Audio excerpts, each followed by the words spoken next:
par le 7e, bien évidemment. Madame Dubo, vous avez la parole.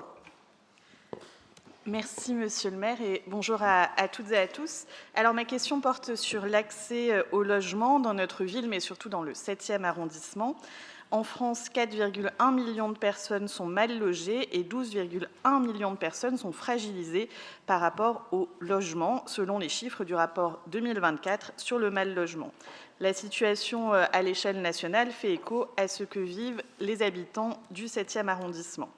Alors que l'arrondissement gagne encore des habitants, 88 050 selon les chiffres en vigueur depuis le 1er janvier, il devient de plus en plus compliqué de se loger, d'autant plus avec une famille et des moyens limités. La pression est forte auprès de notre guichet logement à la mairie du 7e arrondissement, puisque pour 6 437 demandes en attente de logement, 527 seulement se sont vues attribuer un logement en 2024. L'attente est forte, parfois insupportable pour certains. Nous devons produire du logement social en ville pour permettre à tous de vivre près des emplois et des aménités urbaines. Il y a des opportunités à Gerland qui voient de nombreux projets urbains se développer. C'est plus délicat à la Guillotière qui est déjà très dense, mais c'est possible. Alors, Monsieur le maire, Madame l'adjointe, chère Sophia, la question du 7e est la suivante. Pouvez-vous nous présenter les projets de logements sociaux en locatif ou en bail réel solidaire à venir dans le 7e arrondissement?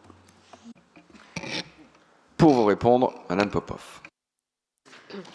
Merci Monsieur le maire, merci Madame la maire, et j'en profite pour rapidement vous présenter mes meilleurs voeux pour cette année 2025 à tous les membres de cette Assemblée, évidemment aux agents, aux agentes de la ville et aux Lyonnais et aux Lyonnaises.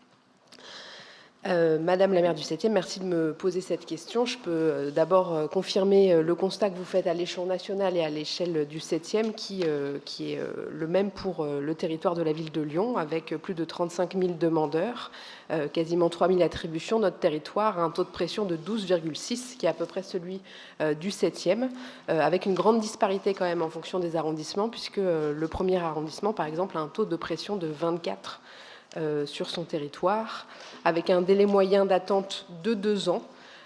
C'est très difficile, effectivement, pour trouver un logement social sur notre territoire. Et je pense qu'il est important de noter qu'aujourd'hui, 72% des demandeurs de logement social sur notre territoire relèvent du plafond de financement du logement social PLAI, c'est-à-dire des plafonds les plus bas.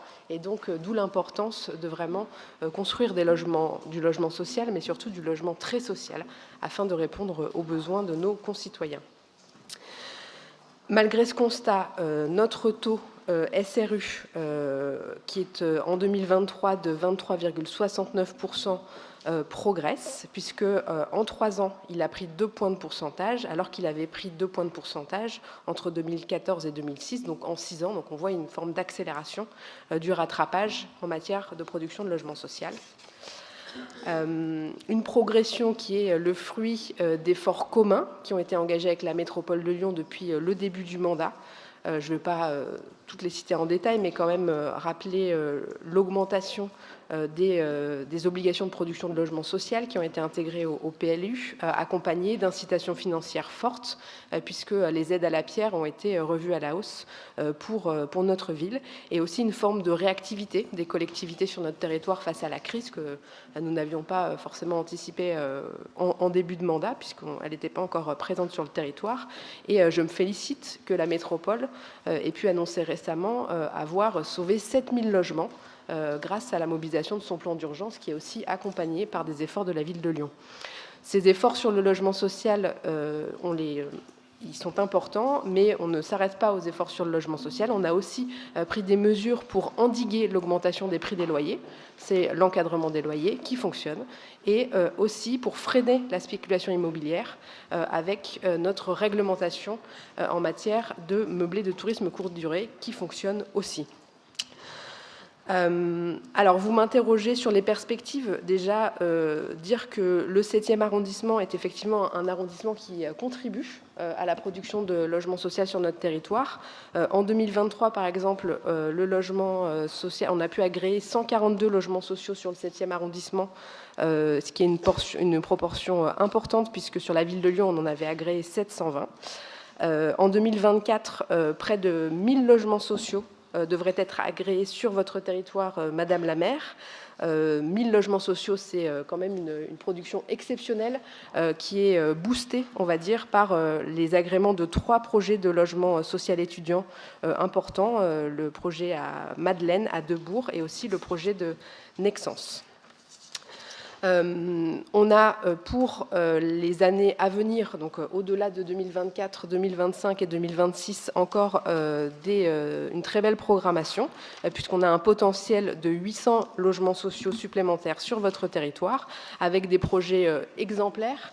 Je pense évidemment au projet de Nexence, qui permettra d'agréer 91 logements pour Grand Lyon Habitat et 51 logements pour Lyon Métropole Habitat. Je pense aussi à l'ITEP Maria-Dubost, qui est une opération peut-être un peu plus, on va dire, de taille plus raisonnable, mais quand même un projet sur lequel les équipes de la ville travaillent depuis de longues années, qui devrait aussi pouvoir être agréé dans les années à venir, un projet porté par la SACVEL, ou encore des projets très sociaux, comme les 2 résidences sociales du foyer Notre-Dame des Sans-Abris, qui devraient voir le jour aussi dans le quartier de la Guillotière.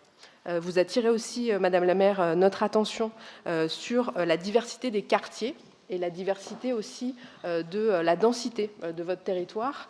C'est pour moi l'occasion de revenir quand même sur l'action foncière de la métropole qui nous permet de produire dans des quartiers densément peuplés, dans des quartiers déjà constitués, un nombre important de logements sociaux. Depuis 2020, c'est plus de 12 préemptions qui ont été réalisées sur votre territoire, avec, je pense qu'on peut se réjouir d'adresses assez symboliques, notamment le 6 place Gabriel Péry, qui permet à la fois de produire du logement social et de lutter contre l'habitat indigne et de lutter contre les marchands de sommeil.